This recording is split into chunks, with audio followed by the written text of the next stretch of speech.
Hello, everyone out there, and welcome once again to the Soldiers of Cinema podcast. I'm Clark Coffey, and with me, as always, is Mr. Colin McFader. Hello. Thank you, everybody, for joining us. Thank you, Colin, for being here. As always, I'm excited. We are at episode 40, the big 40. I can't believe we've made it this far. How exciting! But today we're going to be discussing Colin's pick, 1973 film by Robert Altman, The Long Goodbye. This is the first time I've seen the film, Colin. Is your recommendation? Right, yes, you mentioned, yeah. I always love it when I'm introduced to a new film. Of course, I'm very familiar with Altman. I've seen many of his films, but I had not seen this one. Somehow just escaped me. So whenever you told me that was the film you wanted to discuss, I was pretty excited. And I have to say, I really enjoyed it. I watched it a couple times, actually. I'm looking forward to discussing it. Let's jump in. I'm curious to know why you picked the film, when you first saw it, what that experience was. Because I have to admit, I was a little bit surprised. Not that I should be, because I always kind of have part of my head. I'm always like, well, Cullen, is in his early 20s. Not to give too much personal information away there about you, Colin. Someone's going to get my social insurance number. But it's like, this is a 1973 film. Certainly Altman, of course, is a known entity, a very popular director if you're a film buff. But maybe not so much if you watch Marvel movies, and that's kind of the extent of your film experience. Of course, I know that's not you, but nonetheless, I was surprised to hear this was your pick. So yeah, why don't you tell us a little bit about your experience with the film first time around and why you picked it? Yeah, I first saw this movie, I think, right at the end of high school. And I remember, I don't know, there was something just about it that I really liked. I think back then, which we can definitely get into in more detail later, I was really getting into like PTA and that kind of thing. And so I think that was likely, I don't remember specifically, but I think that was the reason I actually went back and watched this, was just because PTA cites it as one of his favorites. Right. And you can really see why. Now, this film specifically, or just Altman in general? Altman in general, but also I think he's discussed this film on specifically a few different occasions, and you can see that. You can see the influence, and we'll talk about that later. But totally, So you can absolutely see the influence. And I think the reason why I liked it was just because it feels very different. It's not by any means like art house or anything like that, but it's like laid back in a weird way. I've heard this movie compared to Chinatown a lot, and which would have been even more relevant had this movie originally, as it was supposed to be set in the 1940s. If it was set then, there would definitely be much more of a through line. But they kept the car, though. They kept Marlowe's car. They did keep his car. Yeah. Which I think is like it's a late 40s, I think, maybe a 48 Lincoln Continental Cabriolet, I think, if that's correct. So they kept the car. Yeah. But and so I think it was just the way that the movie is, like, the flow and the vibe of the movie just are very different. It's very, like, it doesn't rush through anything. It's not a very long movie. It's only an hour and 53 minutes, I think. Yeah. It almost has a meandering. It almost has a meandering. It almost just kind of, like, very much, I think the film itself embodies the character of Marlowe in the way that, like, he often seems very relaxed, very cool, calm, and collected. Almost in some scenes, and I think this is a positive, but I've heard people complaining about this as well. Like, he almost seems like he just doesn't want to be there. Yeah. Which I think is hilarious. He's just kind of floating through. So what did you think on your really first? Feels like that. So on your first view, did it grab you? Were you? Yeah, honestly, I mean, this is only the second time I've seen it, I think. And in its entirety, I've watched moments and stuff like that when I teach and stuff. Sure. But no, weirdly enough, I don't think I had much of a different reaction this time than I did the first time I watched it. There wasn't really anything new that jumped out at me, not in a negative sense, but in just more in a sense that I felt pretty much on par with what I felt the last time. Now, let me ask. I was just going to say, let me ask before, not to cut you off there, I'm sorry, but before it kind of, it slips my mind and I forget, I'm curious. So PTA this obviously like a current contemporary filmmaker, so it's clear why you'd be exposed to his films. So you see that this is an inspiration. You go and check it out. I love doing that too. And you like it, but you said just then that you actually use some aspects of this in your teaching. I'm just curious, could you kind of share maybe what is it about this film? Are there some scenes that you share with your students? Are there certain aspects of the film that you kind of use to highlight certain things for your students? I'd just be curious to know a little bit more about that.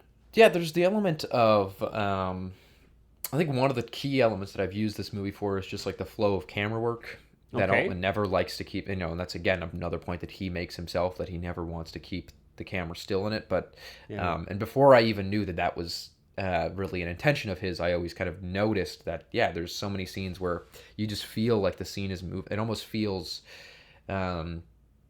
like montage in a weird way. Like it's almost it's very organic. Yeah, it's very like everything is constantly flowing forward, but not in a way that makes it feel like it's rushed, but more so that there's this natural kind of ebb and flow to the, I would say even like the first half hour of the movie. It just feels like it's like one thing just flowing into the next, into the next, into the next.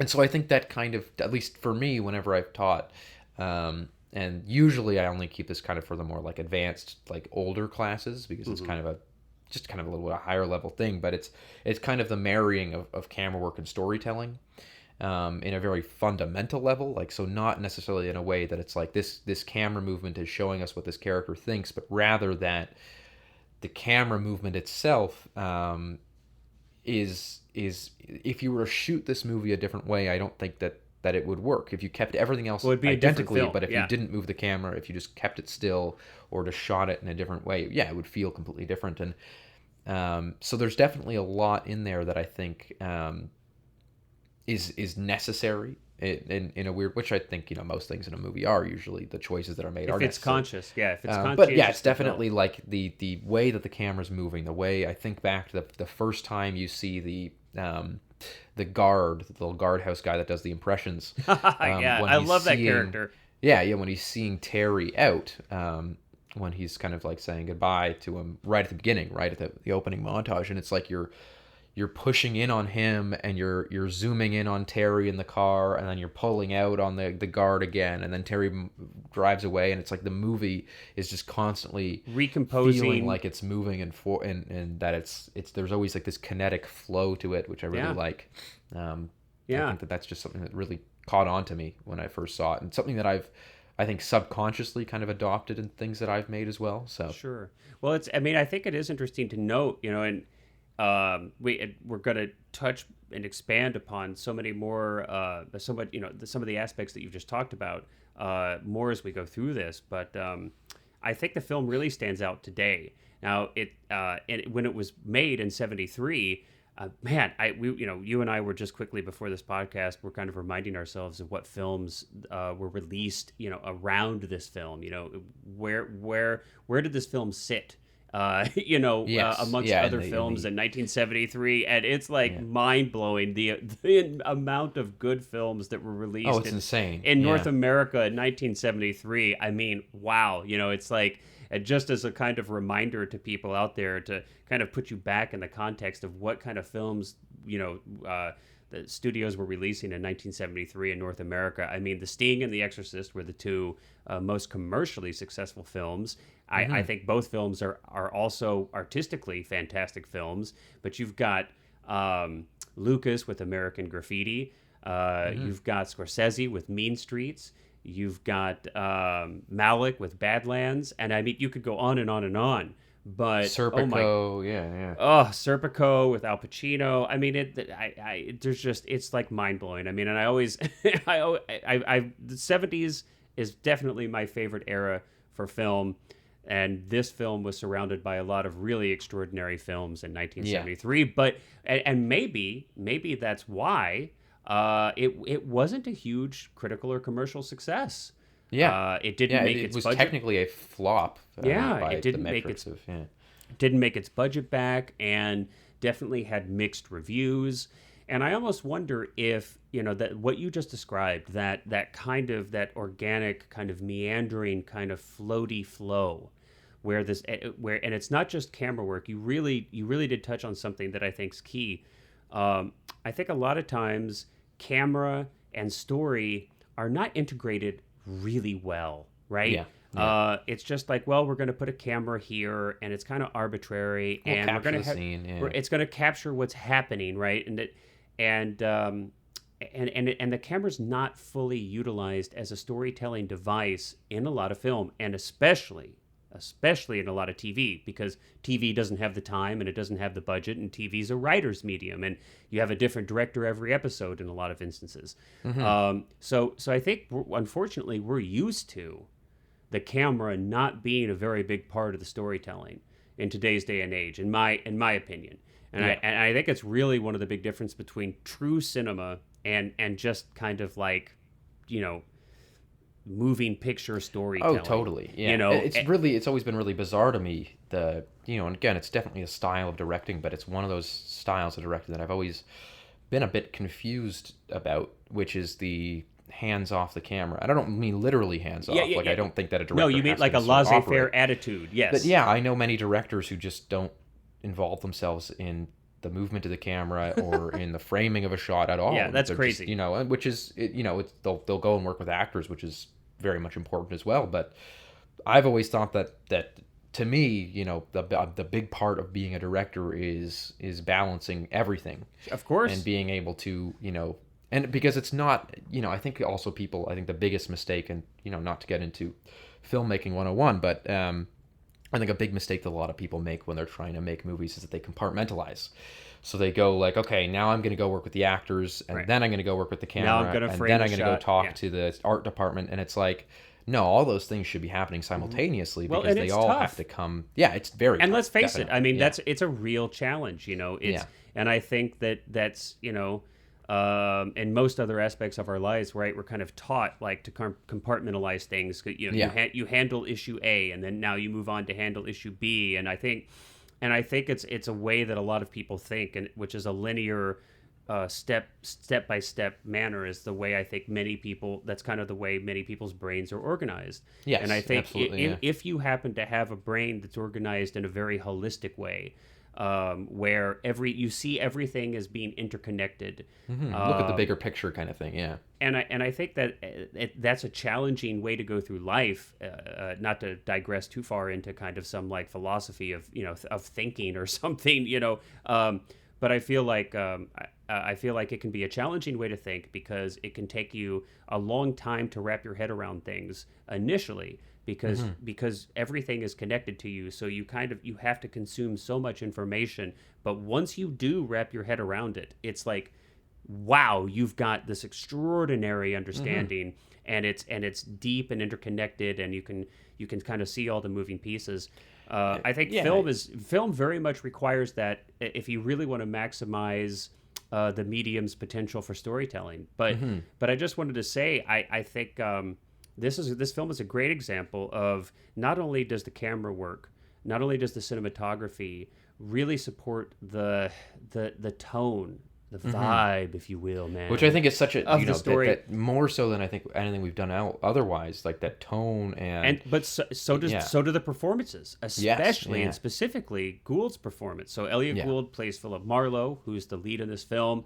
But we'll get to that a little bit more. But his performance and the cinematography and the way the story is told are so in line with each other. They flow on these parallel lines that just really complement each other, and it's rare to see. I think it's a testament to Altman's positivity, if that makes sense. That like Altman seemed to be very good friends with most of the people he made this movie with. Okay. Or at least got along with them very well. There's not really many stories about fights or anything on the set, even to the point that Sterling Hayden and Elliot Gould's most of their dialogue was ad-libbed, because Sterling Hayden was like stoned the whole time. but Altman loved it. Like, he was completely blown away by the performances. I know Altman did encourage and did like improvisation, and they would often, actors would in rehearsals would work on improvisations and kind of work things up. So he definitely was open. Yeah, and in I think almost not necessarily stark contrast, but the way that Sigmund does the lighting in this movie is so super naturalistic. Like you don't get like it's even if you look at something like Close Encounters, which I think is another really well shot movie, there's you still get like when someone's inside, there's a light that is, you know, illuminating them so that you can see their face. Whereas the amount of times in this movie that you're like in a day interior and it's just a bright window behind the actor and you can hardly see the features of their face. Or you know, I'm thinking of the moment too when Marlowe goes in with the guy sitting at the piano playing along, and he's like sitting at that bar making the phone call, and it's like there's almost no light on camera side of his face. It's almost just the entirety of the backlight from the window, right? Which I think, I mean, I'm a big fan of that look. The unfortunate thing is that the transfer, I think both me and you saw, is definitely an age transfer. Definitely is not the full potential of what this movie could be, and you can tell that it was done on like a little bit of an older scanner, probably. Again, similarly to when we talked about Butch Cassidy and the Sundance Kid, where it's like you probably had it right when things were being sort of transferred. It was probably done because it's very, you know, I think the color timing is off. There's definitely not a depth. There's it's definitely soft. not. It's really soft. And again, we talked about. There's areas that are saturated, I think, incorrectly. And, inconsistent grain and damage and full-on dirt and lots damage. of dust, lots of hairs, and even a significant piece of damage that lasts for a good 30 seconds. The whole shot, that little white. Yeah.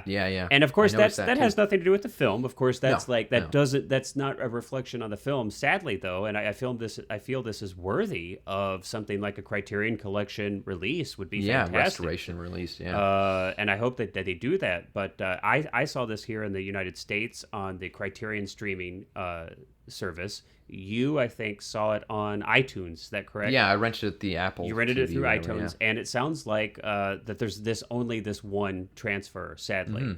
And I don't think that there's any HD or AKA Blu-ray release physical media that's currently in print, if I'm not that's widely available. There are some, but they go for like $60-$70. I think the reason that we're pointing this out is just to say that the film is a really beautiful film that deserves. Don't let the transfer fool you. And hey, if anybody out there listening, it happens to work at at Criterion, come on, get off your butts and make this. And make this and Butch Cassidy, please. But I think it's important to mention too, because I think a lot of people are turned off by older movies when they see something and they're like, oh, it's so flat and low contrast. And why is it so mushy? The film doesn't look like that. It's just that the transfer looks like that, and it's a shame. It really is something that could, in my opinion, quite easily be done. It's just that as anything demands, is there a market for it? Is there a market? Yeah. And so. I agree. And I want a little bit of a sidestep here, but I want to mention it before I forget, because it's related. I'm gonna make a stretch here. It's related to the cinematography. It's related to how it looks. I love films where at Los Angeles is a character, and I feel like that's the case in this film to some extent, especially in other eras. So I love that there's like a little bit of a snapshot of LA in the early 70s. I actually lived just across the 101 on North Cahuenga from where Marlowe's apartment actually is in real life, where it was shot on location, which is a really unique space where you've got that elevator that has to kind of take you up the side of the hill, and you've got a series of homes or apartments up there. That's actually a real place, and it's not a set. It's not a set, and I think most of this is shot on location, if not all of it. I'm pretty sure this entire film is shot on location in Los Angeles, exteriors, interiors. I didn't see anything that smacked to me of set or anything. But I just love Hollywood in the 70s. Having lived really close to there and having seen some of these places, the griminess of it in person, I just love it, man. I mean, look, LA is a place people either love it or hate it. If you are a film fan, and if you ever had any dreams of being in the industry, LA probably holds a really special place in your heart, because everywhere you look there's something about cinema. Some film has been shot practically on every street, on every street corner in the city, and every, so there's just so much lure, so many stories. So just a quick sidestep there. I digress, but no, but it's definitely, I would say that the city is in a lot of ways like a character in this movie in its own.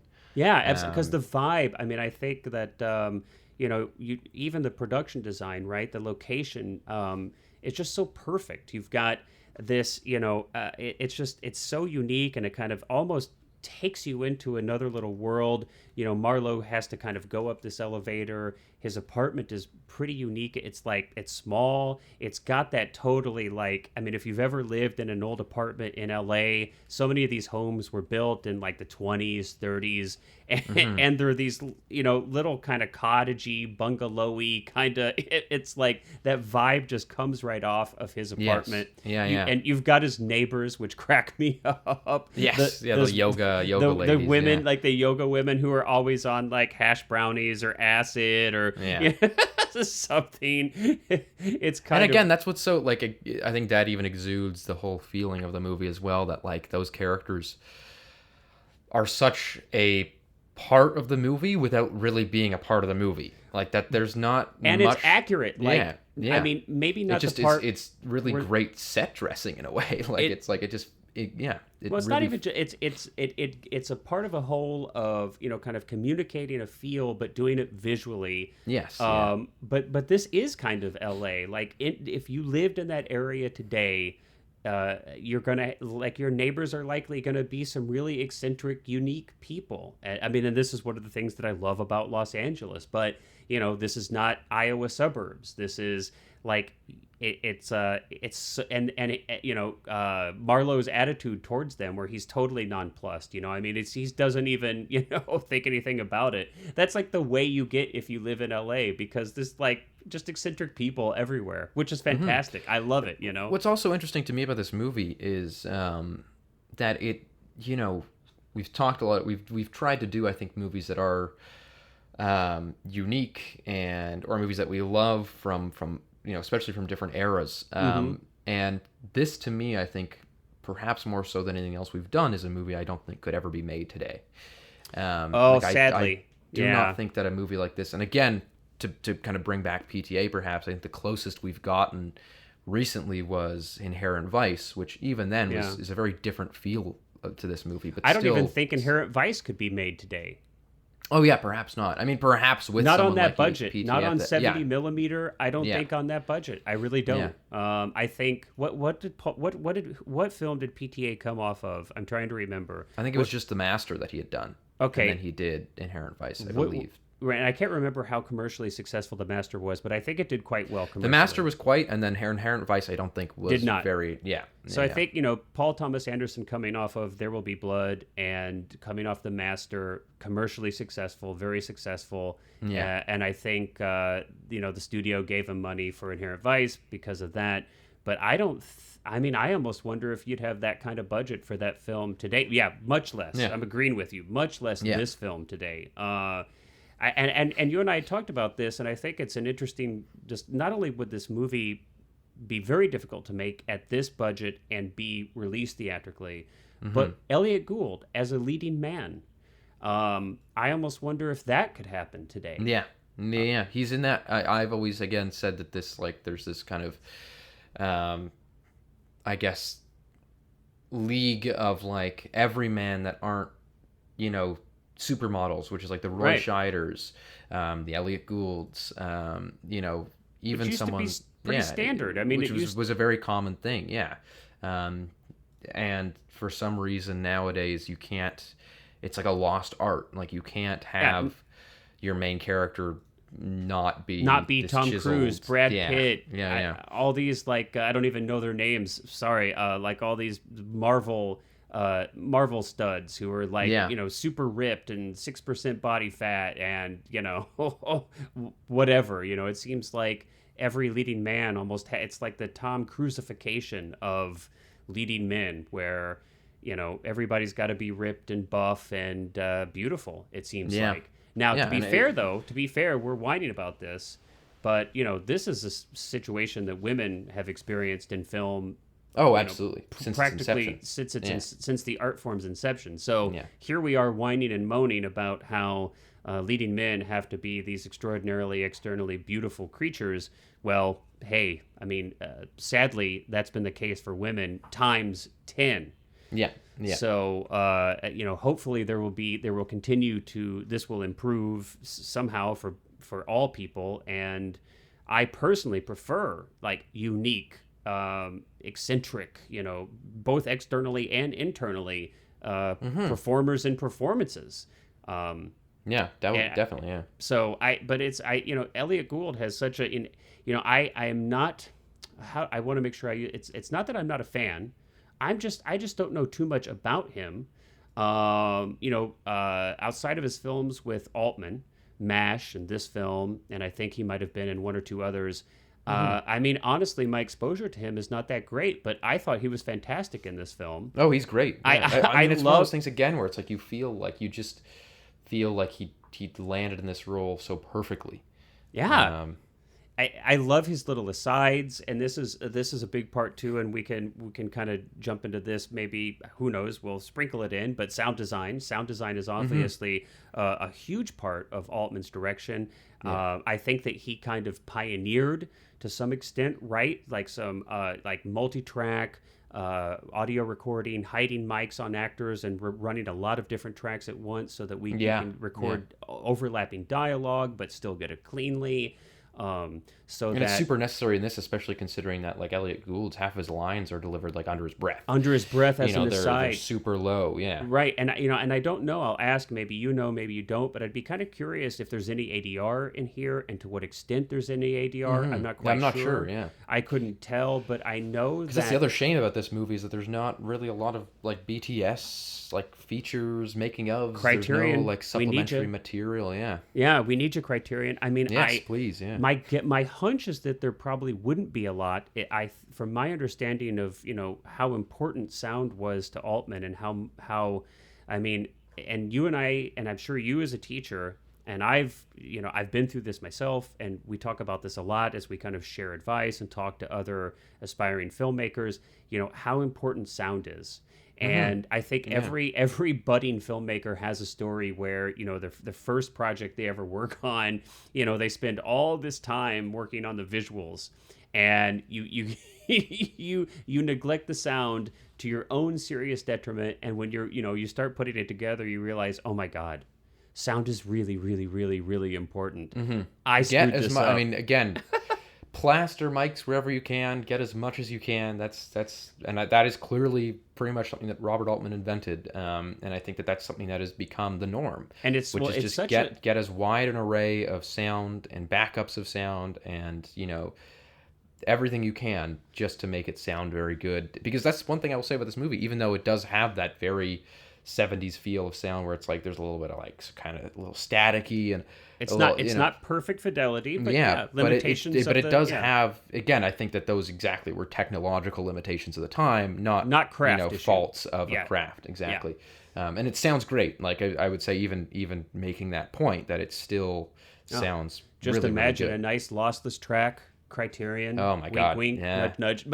But yeah, I mean, but that I am not an Altman scholar, but even I know that, especially with MASH and McCabe and Mrs. Miller, with this film, I mean, he really put a lot of time and effort into sound, into how his actors were recorded. And I can only imagine how wonderful that would be. I mean, that if you have ever acted on camera, sound can be a big limiting factor to your performance.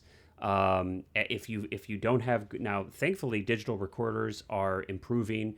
32-bit performers where you don't have you don't have as near a big of an issue with clipping, but you've got to be really careful with your voice as an actor on camera. Not that you don't ever have to be. I mean, of course, even on stage you have to be careful with your voice, but the dynamic range is limited to a great extent by the technology of the recording technology that's being used to record you, and so that can be limiting in your performance.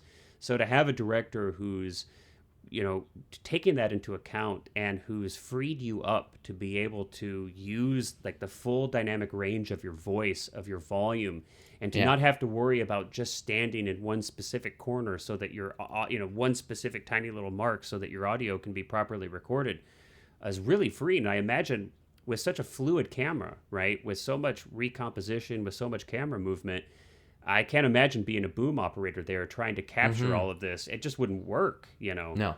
So it really frees you up to be able to do that. And I'm curious, because obviously, wireless labs wouldn't have been a thing at this point. So I'm curious to know if they were miking the actors, it would have likely just had to be wired. It's a good question, right? I would that would also be another limiting aspect, but perhaps in a weird way a freeing aspect. Like perhaps they just had the cables that were long enough to do that, or something. I don't know. That's also what I mean, where I'm saying like that it would be so nice to be able to see some just supplementary material, even if it's just people talking about. We'll just imagine it. I just imagine that Elliot Gould had a wired lav like hidden, and he just had like a 30-foot cable that just like ran down his pant leg, and you just have to try. He'd be pranked. Someone would just pull it sometimes. But it's a good question. I've only worked with wired lavs myself in an interview. In which situations I prefer them, because I don't want to introduce the risk, the variable of the wireless being interfered. But I've only worked with wireless lavs and of course booms in actual narrative filming situations. Me as well. So that'd be interesting. But especially back then with analog recorders, recording multi-track was much more difficult. It was no small task to record good audio back then. No small task. So major innovations from Altman, and really, I think if you're an aspiring filmmaker and sound is an area that you kind of want some inspiration on, I say definitely check out his films, because I think that the other thing too is that when we say sound design, we're not necessarily talking about like Foley or the creation of like sound effects, like someone if you think of like Blowout with De Palma, where it was like, a revolution in doing like incredible stuff with post sound. Foley work. This is just about getting really, really good sound on set. Correct. I think I think if you're interested in sound, watch all of that. You should kind of have a wide breadth of it. But it really is, and it's something that is, again, as with anything with sound, you kind of subconsciously notice it.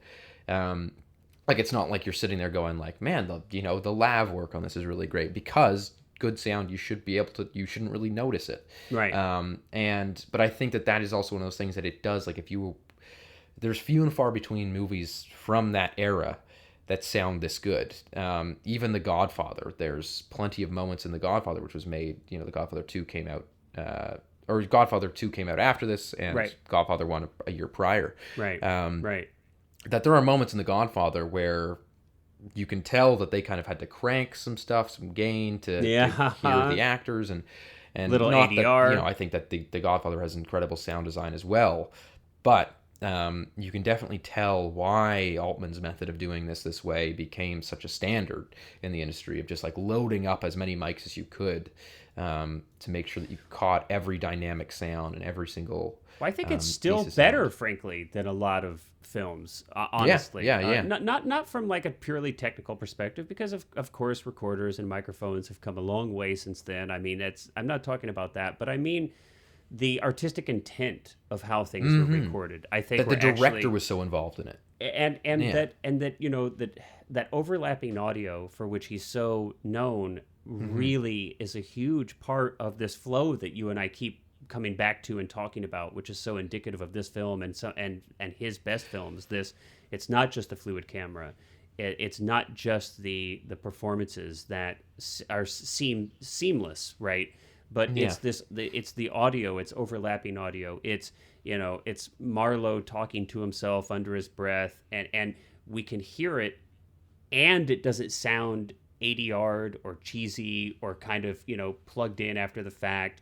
It sounds organic, and that takes us from one scene to the other. It's this running commentary that and this inner dialogue that Altman's able to present for our main character, which of course is kind of who we're seeing this whole film from. Well, you even think about the moment when Marlowe's being interrogated in the police station. It's like you've got two people on one side of the glass having a conversation, then you have Marlowe on the other side of the glass being interrogated, and it's like that conversation, it doesn't ever feel disjointed. It doesn't feel like every moment feels like it's supposed to be there, like it flows. There's so many more cuts in this film that I felt than I notice, honestly. Yeah, absolutely. I mean, there's a couple cuts that, you know, in my opinion, when something's put together pretty well, usually that means you don't notice the cuts. They're not obtrusive, they're not fancy. There's a couple that I feel were a little weird. Let's talk about this a little bit. Sure. Yeah.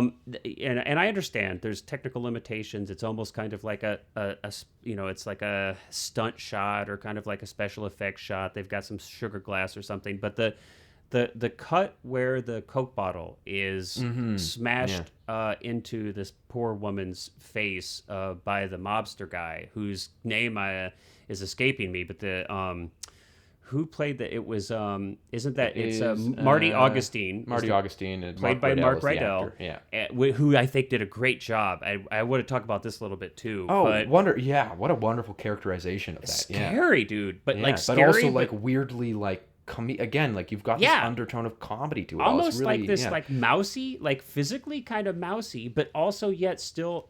And then he's like, you know, let's all take off our clothes. I like know. This like weird, Well, I get. Let me I'll finish this thought and let's go into some of that. Yeah. But as my excitement builds, I start to talk about like 4 things at once. But so hang in there, audience. But I felt like a little bit of a jarring cut, a strange kind of like. And I understand it's a technical thing, but when he kind of backhands that Coke bottle into her face, there was kind of a strange kind of like cut to an insert. So obviously they had to kind of set up whatever kind of, you know, effect they had going on there with the prop and whatnot. I felt like that was a little jarring. There was another space too, and it seemed so random. Do you remember where Marlowe's driving in his fancy 40s Lincoln Continental cabriolet, and he's looking for the addresses, and there's like a maid kind of walks by, the camera kind of like he kind of looks at her, hangs on the maid, and then there's like a butler guy and almost like a tux jacket. It looks kind of strange, and he's, or not a tux jacket, but like a server jacket, or you know, and he's like sweeping the walkway, and you know, it's kind of like almost our POV is like Marlowe, we're kind of scanning for the addresses, we're kind of looking at the environment. There was a strange cut there that felt abrupt, and I couldn't quite understand exactly why that was done or what was going on. I don't know if any of these stuck out to you, but only a couple. But for the vast majority of the film, I hardly even noticed. It didn't even feel like there was editing going on, which I think is usually a good thing. But what are your thoughts on that, especially the one that was really obvious to me with the Coke bottle? The Coke bottle was obvious, and I think that. I mean, I think it was likely just the setting up of the blood effects and stuff, and cutting. You know, you had to cut away for that. But I didn't really notice the one about when he's getting to the house. Yeah. I would say though that the one earlier thing that you said that was interesting when we were kind of having our little preliminary conversation was about that you almost felt like the opening was like a oneer.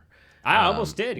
Which I mean, there's cuts in there, but it definitely feels like just more so. I think because of how much stuff is left in. That it's like, you know, he's like lying on his bed. The cat wakes him up. He goes into the kitchen, finds out that the cat's food is empty. Has to go out and get and then he got to talk to the ladies, go down to the thing, and it's like, again, this almost to me this feeling of like montage and I think what a lot of characters, or a lot of directors forget about these days is just like atmosphere. You know, you don't have to constantly be moving something forward. I love it. You can allow the audience to just sit in a moment for a bit to breathe and to feel in the atmosphere. And it's like I think more so than anything, that scene just presents the character of Marlowe better than like a monologue ever could. Thank goodness, and better than any crappy exposition. Better than any. I mean, a couple things too. I want to say, whoever was wrangling that cat. Holy crap. Oh my gosh. That's like one of the best cat performances I was going to say, you don't see a lot of cat performances. Because you know, unlike most other animals, cats are pretty much untrainable. Yeah, and you can't train. And holy crap, I wonder how many takes it took to get, because the cat performed flawlessly. Well, and it's also, I think, it's like clearly like a kitten.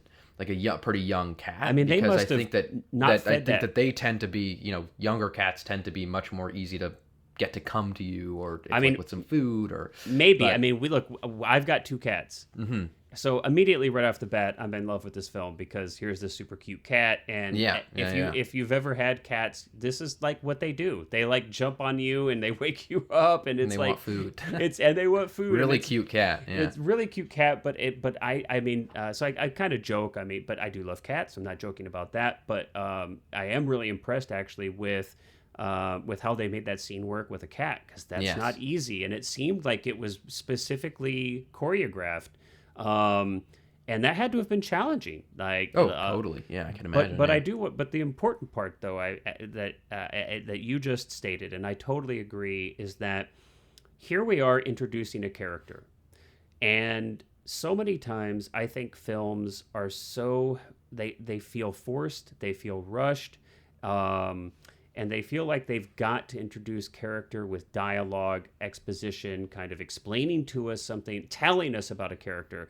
And I just really enjoy being able to take time, to have space, to actually have the director show me about the character. Mm-hmm. And it's fun too, because he goes into the convenience store, that little like grocery store, and he's looking for his cat food, and it's not there. And he has this interaction with the stalker at the who comes back briefly later. So Altman sets that like cute little thing up, and then when Marlowe's in jail being processed, we see that character again, and they have a fun little interaction about the hey, I don't need a cat, I've got a girl. And he's like, how's your cat, how's your girl?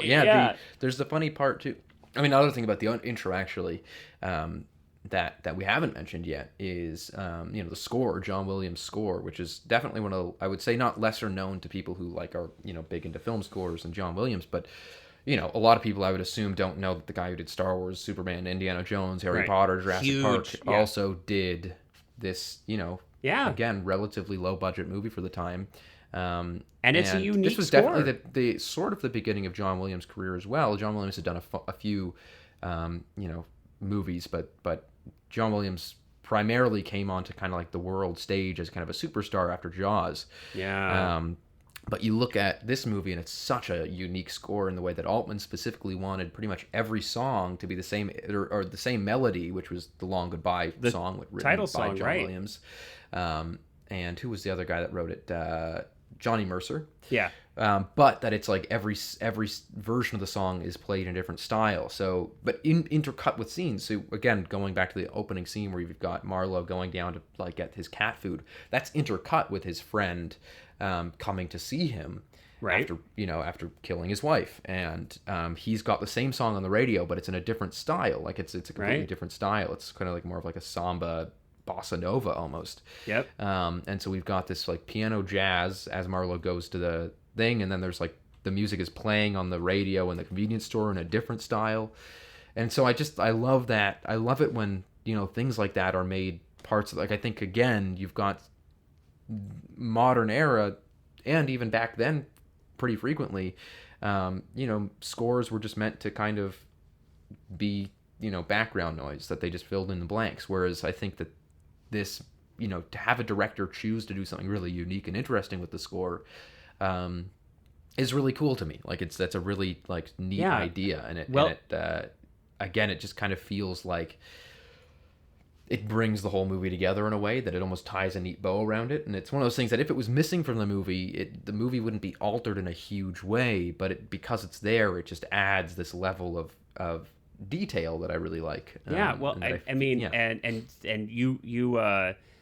You mentioned, and I would expand upon, because I think it is so important, that so much of the soundtrack, or so much of the score, the Long Goodbye, like you mentioned, in these different iterations, is presented of it, in the story world. So it's diegetic sound. Diegetic, yeah. And it's actually there. We have, and it's done uniquely. Marlowe's at a bar, and we have the piano man at the bar playing it. It's on, the radio in several different instances.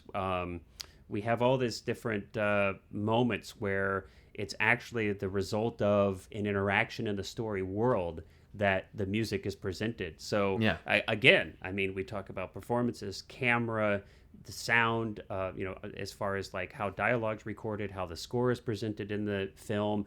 All of these things are presented in a way that really does create that all kind of synergetically kind of creates this flow that we keep to talking put about. It simply too, there's a through line of choice and intention through the entire movie and every aspect of the movie that you so rarely find. You feel not only Altman's hands in every aspect of the movie, but just that almost like the movie has this almost symbiosis to it, that it's like it's got its own thing, and that so everything that exists in this world feels so perfectly orchestrated for the movie. And I don't mean in a choreographed or set up way, but rather just that it feels like, it almost reminds me of the feeling of kind of like a graphic novel where it's set in, the real world, but there's definitely like there's an interpretation to everything in life. And that's what this movie feels like. Like every person that he interacts with, they don't necessarily act as authentically as real people would, but I kind of like that. Like that there's like a character to everybody. Everybody has this like either this kind of like jaded approach or this really nice. Yeah, exactly. Even though it's not like sci-fi, it's not Blade Runner. No. We're not off on another planet, but yeah, that there's like that the world that the film creates is a tangible one. It's a subtle one, and it's like a believable one. I want to go back quickly to a couple things performance-wise, and I want to go back to also to that the violence that is in this film, just really quickly, because I don't know about you, but it really stood out to me, and I was kind of shocked, honestly. Not that it's not graphic in like a modern sense where you see like gore or something. But the way that the violence is, what violence there is in this film is presented in a way that really did affect me, and that's where we have Marty Augustine, that character who's it's never really stated exactly. I'm just going to call him like mob guy, but he's got his entourage of henchmen, and he's looking for his $350,000. And of course, he comes to Marlowe to thinking that he's got it or knows where it is. And there's that scene where they come into Marlowe's apartment, and they bring in, or she comes up, this woman that's, I guess, his girlfriend, right?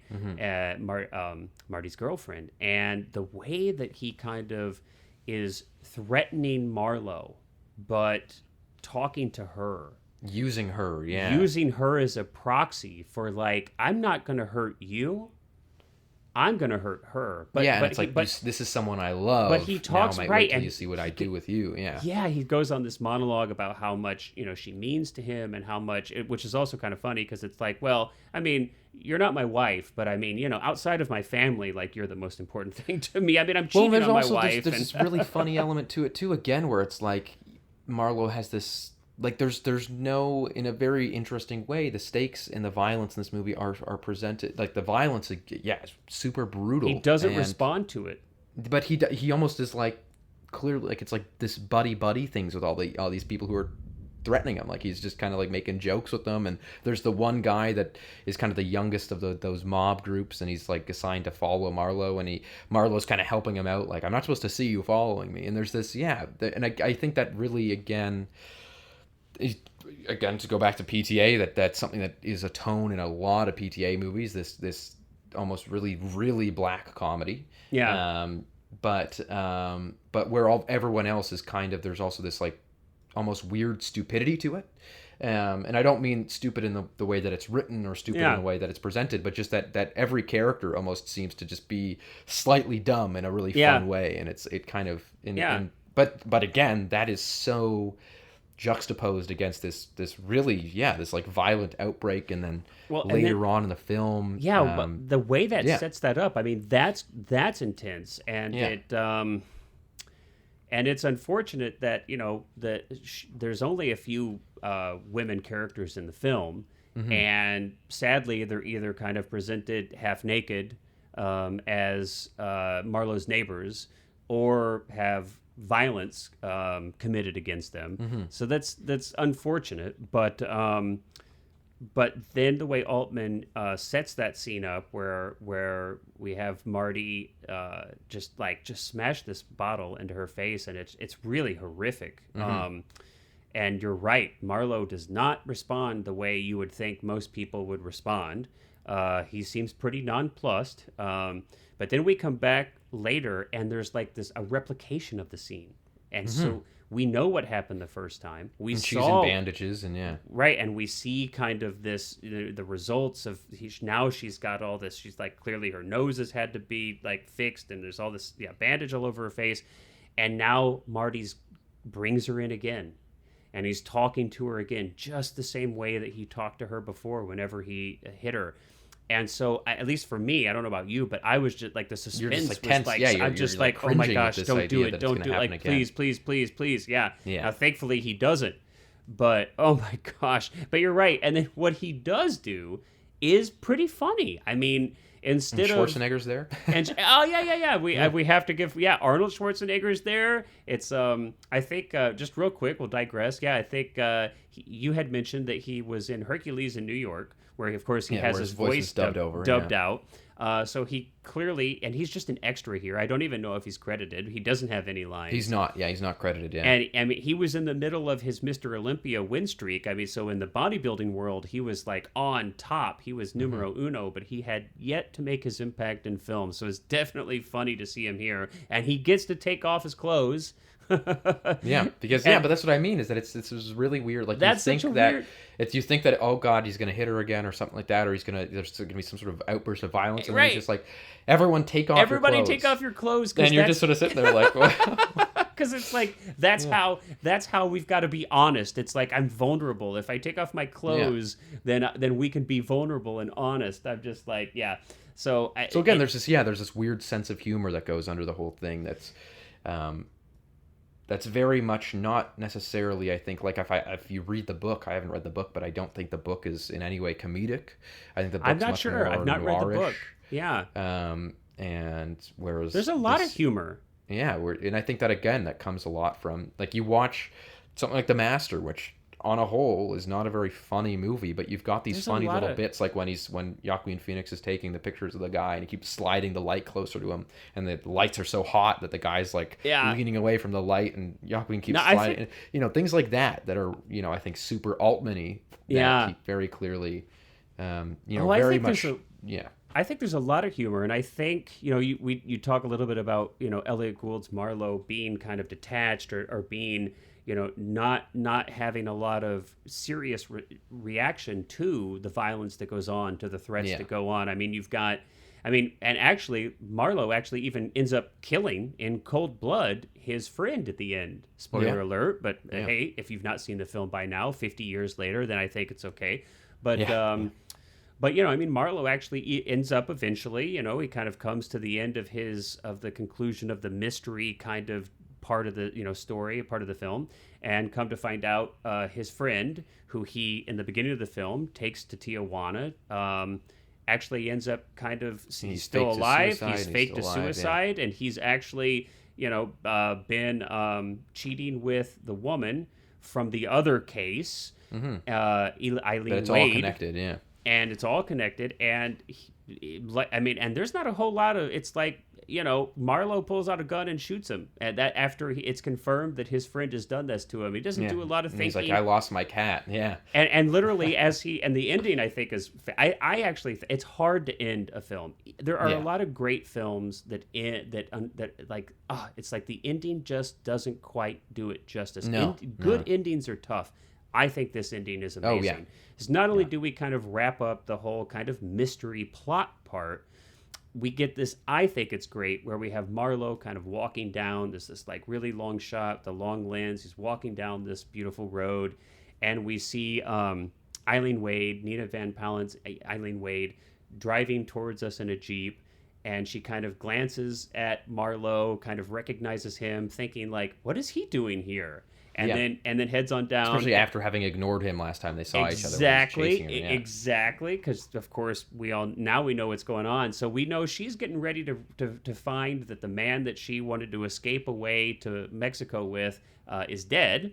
Mm-hmm. And you just have this little moment where Marlowe plays his little harmonica that he got in the hospital and kind of dances. Again, another comedic moment when he got and they kind of like dances a little jig with this like random stranger, and then we fade out. And then Hollywood, whatever it's called, here's to Hollywood, or Hooray for Hollywood. Hooray for Hollywood, the only other song in the only other soundtrack. song. And I just feel like but what I want to say too is I think the way Marlowe responds to these things is what keeps this film from being melodramatic or too heavy. If Marlowe's response, because we see the film through Marlowe, right? If Marlowe's response were to be, oh my gosh, this is horrible, or if he were to be in fear, if he were to be, because in reality, likely you'd be pretty terrified if you had a mob boss coming after you for $350,000, which back then was probably $5 million. If your friend that you just helped out to go to Mexico was found dead, if all these things were actually happening, if you witnessed a woman have her face, destroyed by someone hitting her with a bottle, I mean, your response would be substantially different. Mm-hmm. But then that's what I mean when it's like there's this world building and tone building. Yeah. And so that helps keep the tone of this film light in a sense, even though it's a neo-noir. It's not a true noir. It's not heavy like a noir. It's not hard-boiled and heavy. Yeah, you don't come out of it thinking like, man, that was depressing or something. Yeah. No, it really has a lot more comedy into it. And again, you can also, for another contemporary artist, you can really see Altman's influence on like the Coens. Like where sure. The Coens love that. Like Fargo is arguably a story that's about like a really tragic series of events that's hilarious. Like Fargo's a really, really funny movie. Coens do that all the time. Yeah, dark comedy. It's like crime, people dying, but it's hysterical. Yeah. And I love that style of like not overt comedy, but just that everything is played up a little bit like silly in a way. Yeah, well, it's like the absurdity of life. And not that I'm sure we'll do a Coens film, but yeah, there is definitely an absurdity of life that I think it captures. And look, real life can be pretty damn serious, but a lot of times in those most tragic, serious moments when life seems as surreal as it can get, there is some kind of sliver of strange comedy in that. So if you don't laugh, you cry. If you don't laugh, you cry. Well, on that note, I think we can wrap this one up. Cullen, it's been a pleasure. I appreciate you picking this film. I really enjoyed watching it, and I have enjoyed discussing it with you. And I hope I hope that those listening out there also enjoyed our discussion of it. I'll be excited to see. Ooh, it's my turn, isn't it? It's my turn for the next. Yeah. Ooh, I've got some homework to do then. I better think of something. I'm scared because there's a part of me that, I don't know about you. Just for a quick second, let me take a quick moment here. I love so many different types of film, Cullen. And, I feel like films and cars, my attitude toward them are the same. I love, like, every kind of car, like, the cheesiest, like, dumpiest little car I could make fun. And I also love Ferraris and, the most expensive or the cheesiest, dumpiest cars. It's like I can find a way to like appreciate all of them because I just love cars. And it's like the same with films. It's like I just love films so much that it's rare that I find a film that I can't get like some kind of enjoyment out of. So it's like whether it's like super cheesy like 80s horror B movie or like like you name it, like any genre of film, any like kind of B films, C films, like just whatever, teen comedies, like masterpieces, whatever. I can't even think of it. Just so many different types. So my point is, I'm like playing around with the idea of possibly bringing to the table some films that might fall a little bit out of, this like upper echelon of film that we've been, mostly for the most part, I think, kind of films that are definitely kind of universally or closely universally considered classic, except for At Close Range, which was one of mine. So I don't know. How do you feel about that? I think that'd be really interesting. You open? You open to potentially like doing some genre films or some things that like aren't necessarily considered masterpieces? Okay, I'll think about it. We'll see. That's I've got my next few picks kind of like laid out, and man, I won't spoil it, but don't spoil it. You're on top of it. Whoa. Okay. All right. Well, there's so many good films out there, and that's the other thing. Life is too short. I wish that we lived 1,000 years so that I could absorb, 1,000 times more films. Well, what's nice about doing this too is that it keeps me, I haven't been able to like sit down and watch a lot of movies lately. Yeah. And yet this is great because it it forces me to sit down and watch something every once in a while. So good. All right, well, fantastic. Well, thanks everybody. Thanks, Cullen. We'll say goodbye for now, and until next time, we'll see you guys on the flip side. Bye-bye.